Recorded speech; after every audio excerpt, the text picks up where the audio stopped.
Guys, Brad here from Scooter Street. Thought I'd do a quick video today to explain the difference between a few of the different cylinder kits that we sell. Now, it's no secret that we are a big fan of Malossi parts, and the majority of the cylinder kits that we sell are Malossi cylinder kits.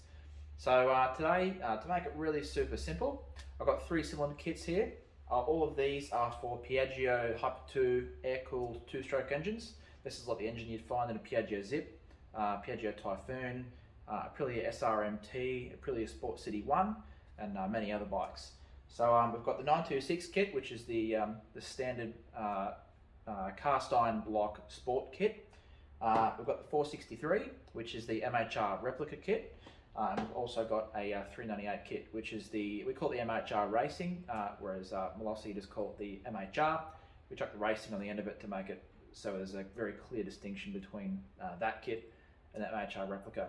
So I'm going to pop all 3 of these open, and I'm going to go through one at a time and explain what comes in that kit, the benefits to that kit, and then we're going to compare all 3 at the end. So hopefully some really useful information in here, and makes it really clear so you can make a really well-educated decision if you're going to be ordering a cylinder kit for your scooter. Okay, so as I mentioned, we're going to start off with the 926 kit. So this is the cast iron bore sport kit. So I've already done a little bit of a pre-assembly on this one. Pop her open. Okay, so straight away, you know, this kit here comes with the head. Obviously, they do a headless version of this kit, but this one's the headed version. So we could do a proper comparison that was apples for apples. So all these kits come with a small end bearing. Obviously, the Piaggio engine uses a 12mm small end bearing, 12mm gudgeon. As I mentioned, I've done a little bit of a pre-assembly on this one, which we do with all cylinder kits before they leave the shop. So this one's already got the rings on the piston. There's your cylinder there. So as I mentioned, cast iron bore, and that uses a standard type port map. Now, when we talk about port maps, a very, very big part of what makes one cylinder different to another is the port map. To be honest, it's probably the most important part of the cylinder because it makes the difference between a moderate kit and an extreme kit. And better your port map is, the more power you're going to make. So this kit, being the sport kit, is aimed mainly at street use, and so it uses a standard type port map. Now, what we mean by this is the major difference between these 3 kits. Obviously, the intake transfer ports are different, but in a 2-stroke cylinder, you have intake ports and you have an exhaust port. Now, the intake ports usually are numerous. They are scattered around the cylinder. Usually have 2 on the top side, and then a couple on either sides. And then the exhaust port obviously is matching up with the actual exhaust outlet on the side. Just see there. So as there's numerous intake ports and only one exhaust port, the exhaust port is always the largest port in the cylinder.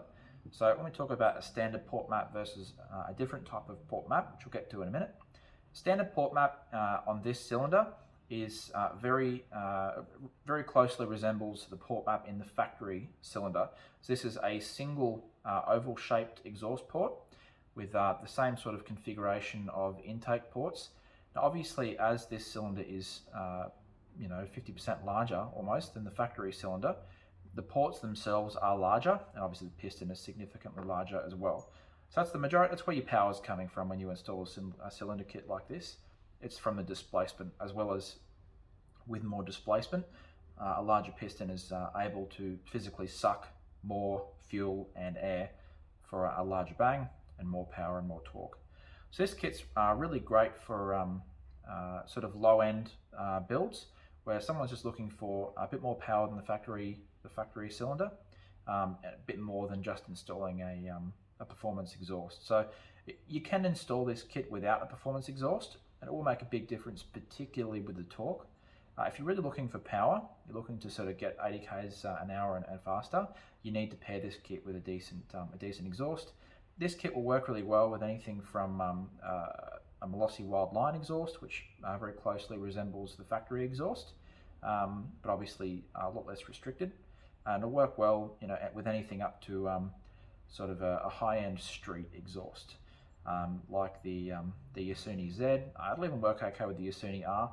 The only thing I will preface with this kit is if you go too high with the exhaust, you try and use a race exhaust with this cylinder, what ends up happening is you can actually over exhaust the cylinder. So because the actual cylinder is cast iron, whereas an alloy piston, the two expand and contract at different rates.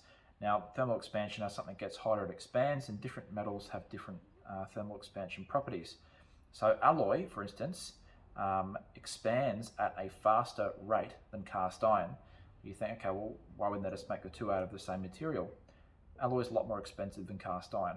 So this is aimed at a budget kit. So it comes with the alloy, the aluminium head, as well as aluminium piston. It's actually an aluminium alloy, but also obviously the piston is made from, the cylinder, sorry, is made from cast iron. So being that the alloy expands at a faster rate than the cast iron, if you get the piston too hot, it's going to seize, which is basically where the piston has expanded to the point that it doesn't fit properly in the cylinder anymore, and it grabs onto the sides of the cylinder walls and has a seizure. Usually it's a result in the bike stopping. These kits are super duper tough. We've seen these numerous times seize and then immediately start back up and run, and clean the piston back up if it's only a very light seizure, and it'll keep going. Super tough kit. But if you're over exhausting the cylinder, you're going to continually be seizing the piston. So you need to, it's very important, the first thing you're doing when you, firstly and most important thing you're doing when you're doing some cylinder kit tuning is you must match everything to the cylinder. So if you're not prepared to change your exhaust when you do a cylinder kit, you really, if you're doing it in stages and you're doing your exhaust first, planning on doing a cylinder kit later on, if that is what you have in mind, you really need to purchase accordingly when you purchase the exhaust. I make this point, for instance, that if you purchase a Malossi Wild Line exhaust with the intention to put an MHR Replica cylinder on the bike later on, it's probably not the best option for you, as an MHR Replica is going to be restricted by that exhaust. Get to that a little bit more in depth later on, but this kit's, like I said, really great for street use, and it's a fairly moderate kit and very, very tough, and the price point is excellent on these kits. So one other thing I'll mention is that between this kit and the MHR Replica kit, they both use the same piston. There is one difference, that the black coloured rings, which once you use them, they actually wear down to a silver colour. But the black rings, you know straight away, those rings are for a cast iron bore. So I'm going to grab the MHR Replica cylinder kit in a minute, and we can compare. But I'm going to pack this away, and we'll get into the MHR Rep. A 463 kit here. Now, obviously, when I'm referring to these kits, I'm just referring to the last three digits of the part number, the way that we keep track of which kits are what. As with the Sport kit, I've done a little bit of a pre-assembly on this kit.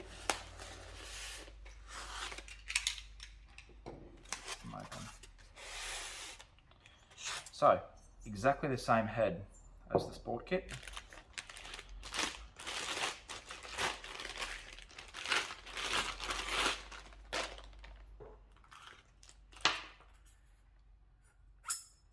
Exactly the same piston, but as I mentioned at the end of the going through the Sport kit, the rings on the MHR Replica are different.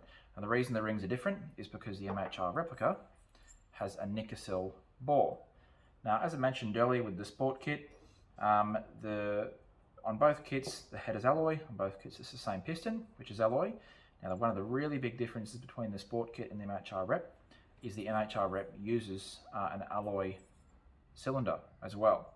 Now, being that alloy is a significantly softer metal, Malossi on this kit and all of their alloy kits give it a nickel bore, which is nickel is an incredibly high strength coating, and it's basically just a coating which is applied to the inside of the cylinder to toughen it up a little bit. Now, these nickel bores are so unbelievably tough. I don't know that I've ever seen one that has seized to a level that couldn't be cleaned up and reused with a new piston. They are ridiculously tough.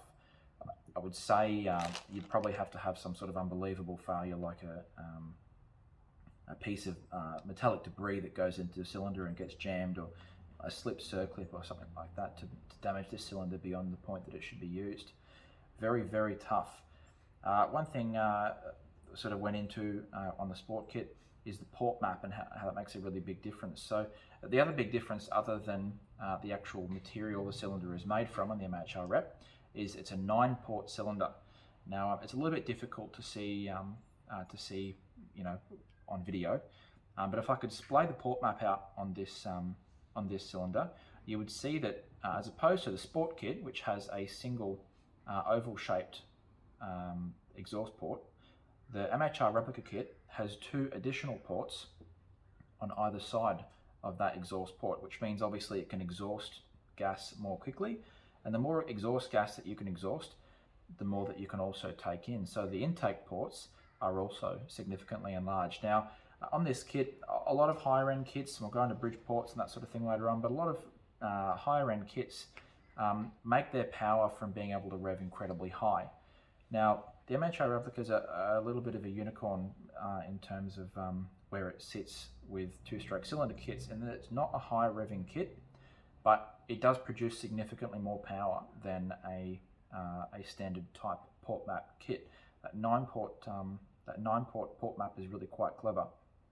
So one of the things that you'll notice the big difference in terms of once it's actually on the bike, what's the difference? This cylinder kit is fantastic for torque, has bucket loads of low down torque, quite a bit of top end as well, but the really surprising thing with this cylinder kit is the amount of torque it can produce. If you're looking at popping wheelies and doing things like that, if this cylinder kit is well tuned, it is excellent for that.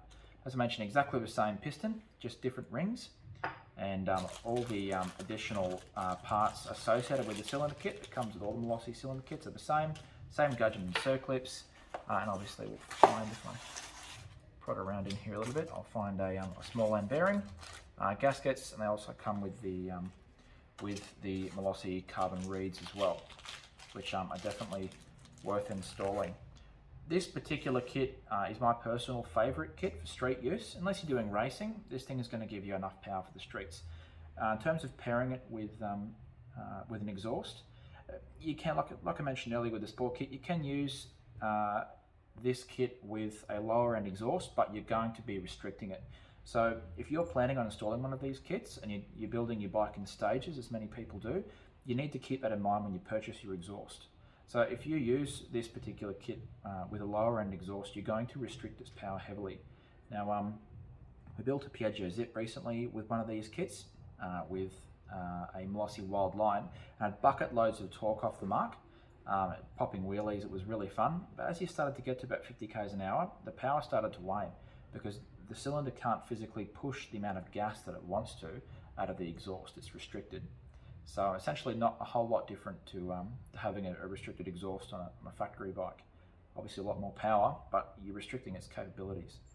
So this cylinder will work really well, I would say from minimum Yasuni Z, but it'll work really well with anything up to a mid-race exhaust, as it can physically exhaust enough gas to get a larger, more high performance exhaust to function properly, the way that the expansion chamber works.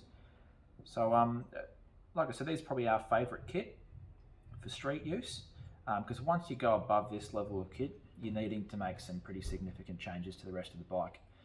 Obviously the next level up, the MHR Racing, which we'll get to in a moment, you're needing to run sort of a pretty different setup on the bike. Whereas this this cylinder, as long as you pair it with a decent high-end street or mid-race exhaust, it'll run really well as is. You've just got to obviously change your jet, change your rollers, change your clutch springs, all the normal stuff, but you're not really having to make any significant changes to the rest of the componentry of the bike. It'll run pretty much as is. And I put this to the side. I'm going to grab this MHR Racing Cylinder Kit, and we can have a look through that. Got our 398 kit. I'm going to pop that one open. Obviously Malossi make a fairly wide range of array of cylinder kits for different makes and models. So obviously these part numbers are relevant for the air-cooled Piaggio models.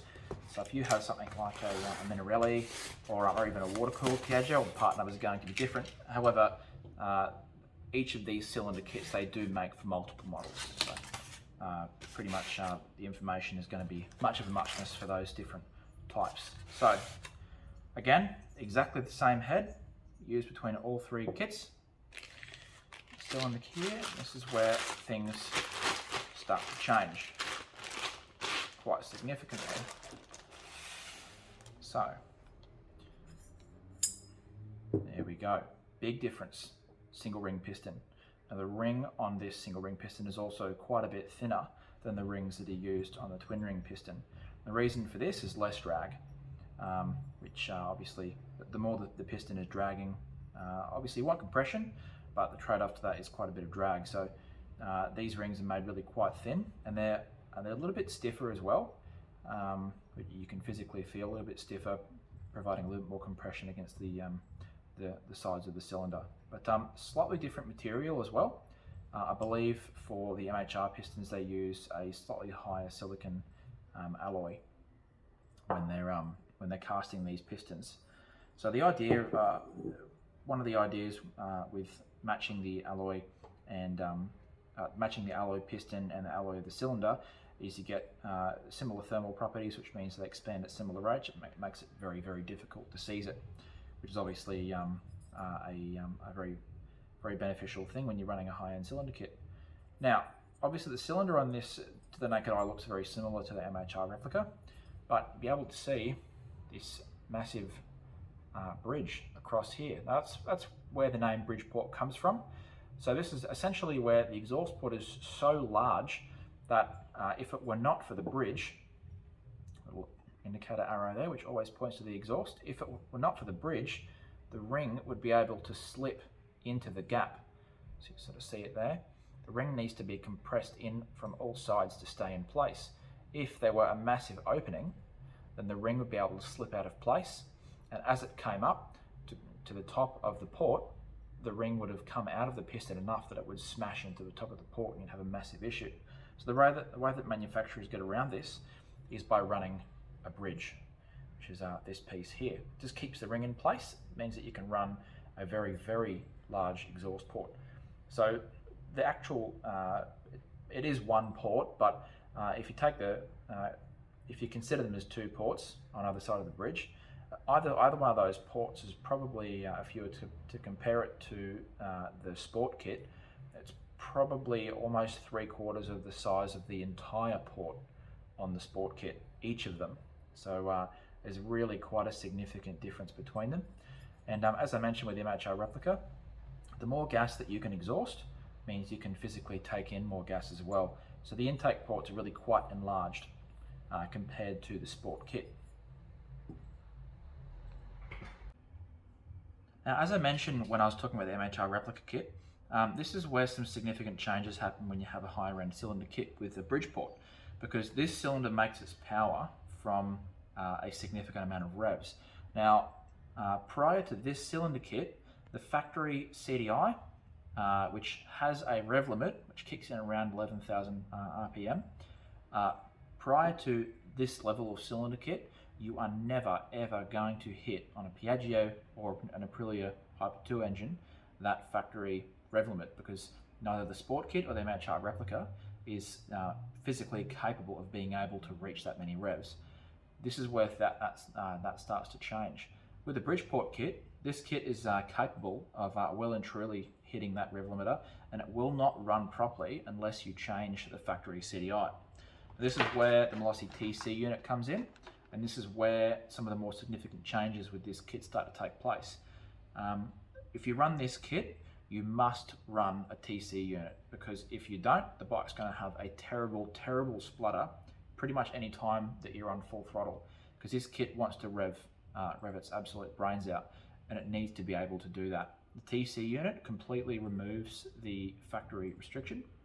It's an entirely new coil and CDI unit.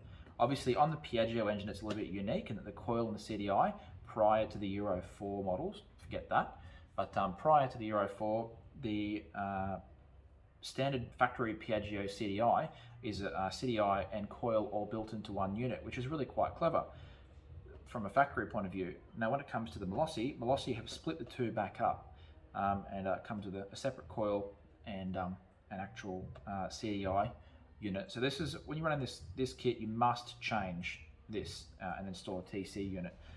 Failure to do so, the bike won't run properly. So some of the other little changes that you'll need to make, Again, coming up to the MHR Replica, the factory carb, which is a Delorto PHVA 17.5 on any Piaggio or Aprilia Hyper 2, is well and truly sufficient. You can get a little bit of advantage in changing the carb and upgrading it to a larger size, but for the most part, because the 17.5mm is really quite large for a factory 50cc, to my knowledge it's the largest carb that comes on any factory 50cc. The majority of them are a 12 or a 14mm, so 17.5 is quite large, and that Delorto carb, that PHVA, is an excellent carb. It works really well. When you're coming up to a larger cylinder kit like this with the Bridgeport, where it can physically suck more air than that carby is capable of dishing out, it's where you really need to start thinking about considering upgrading the carb. I would say that the preferential carb to run with this would be the Delorto PHBG 21. Is really the ideal carb with this cylinder. When you're doing a carb as well, you really need to change the reed valve as well. Install a Malossi VL13 reed valve with this particular kit and that particular carb, which is going to, same sort of thing, it's going to stop bottlenecks, which is really what you're trying to avoid, and is really what's quite important with this particular cylinder kit, because it's capable of physically sucking and pushing that much gas and vapor.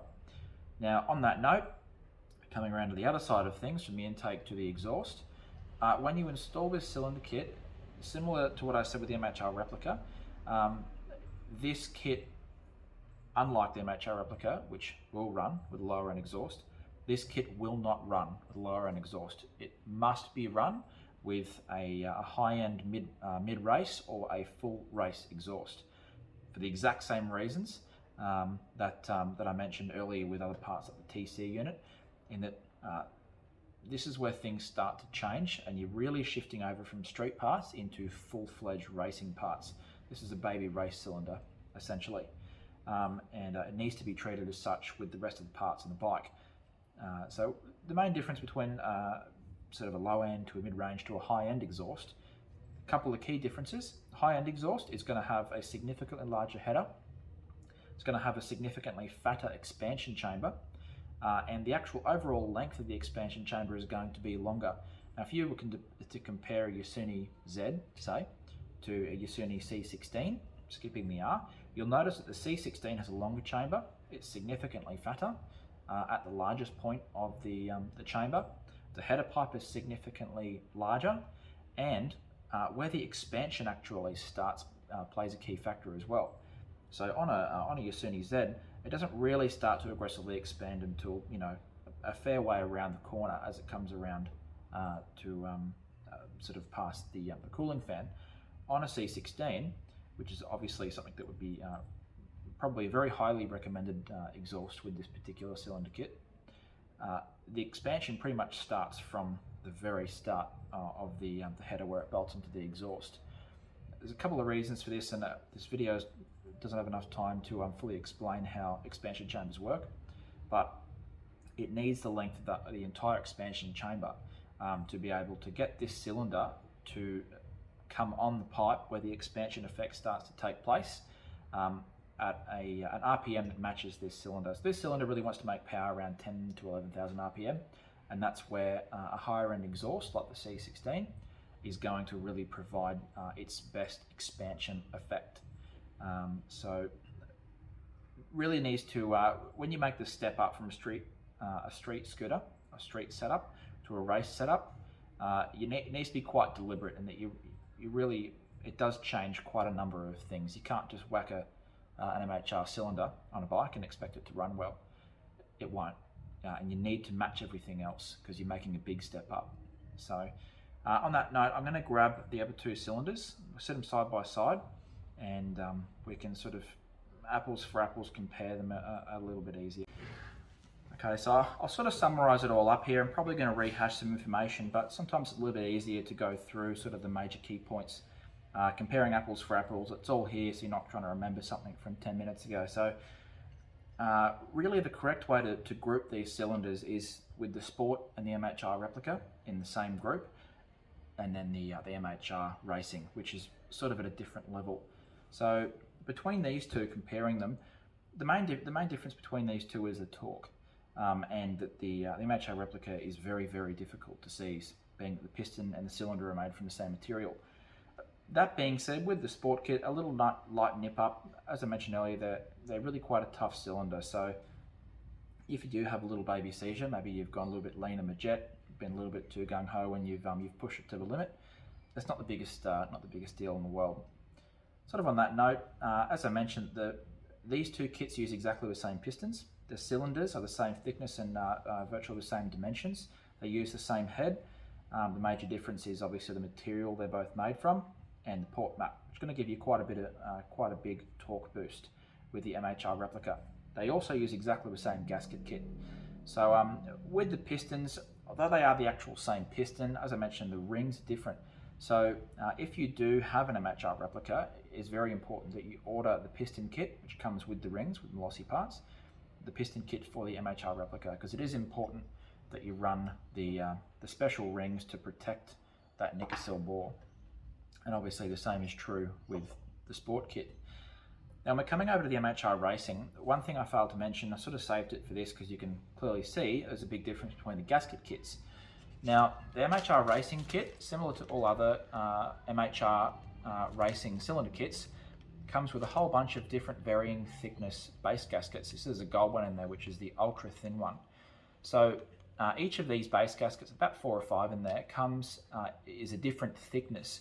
Now the reason for this, we've talked about squish before. Squish is essentially, if you imagine the piston is inside the cylinder, so you're being forced up by the crank. Imagine the head's bolted onto here. Squish is how close the piston comes to touching the head. It's how much the air in the fuel is being compressed, which is, if you've not seen it before, it's really quite amazing just how much compression these things have. So the idea between varying different thickness base gaskets is where you bolt the cylinder, obviously it comes up on the actual crank casing there. If you run a thicker base gasket, the piston doesn't change how far out it comes. It's set by the crank. If you move the cylinder out, then you're essentially changing the squish. You're changing how far that piston or how close it's coming to the head, because you're moving the cylinder away from the crank casing. So with your MHR kits, such as this one and every other MHR kit above it, they recommend the squish be set roughly about 0.7 of a mil. That means the piston's coming within 0.7 of a mil of the head, which is very, very, very tight. So that's why it's really important to get the squish correct. With all of these kits, we always recommend that you test the squish prior to starting the bike up, because this is really it's a good habit to get into. Not that I expect you to have any issues, but it's a good habit to get into, and it's a good frame of reference. If you do go to a higher end kit, you're already pretty familiar with sort of what's going on and how to test the squish and that sort of thing. So it is very important that you get the correct level squish, because if you just go chuck the thinnest base gasket in there, there's a really good chance the piston's going to smash into the head, or you're going to have pre-ignition, which is essentially too much compression, and it causes a whole host of other issues. Again, I'm not going to go into the whole thing with pre-ignition because it's not particularly complex, but it's a bit to explain. So it's really important that you set the correct base gasket with the cylinder. Normally we recommend starting off with the thickest one. You need to get yourself a set of vernier calipers and check the thickness of each of the base gaskets. Start off with the thickest one, bolt it up, and test your squish, and you can sort of work from there. But like I mentioned, very, very important.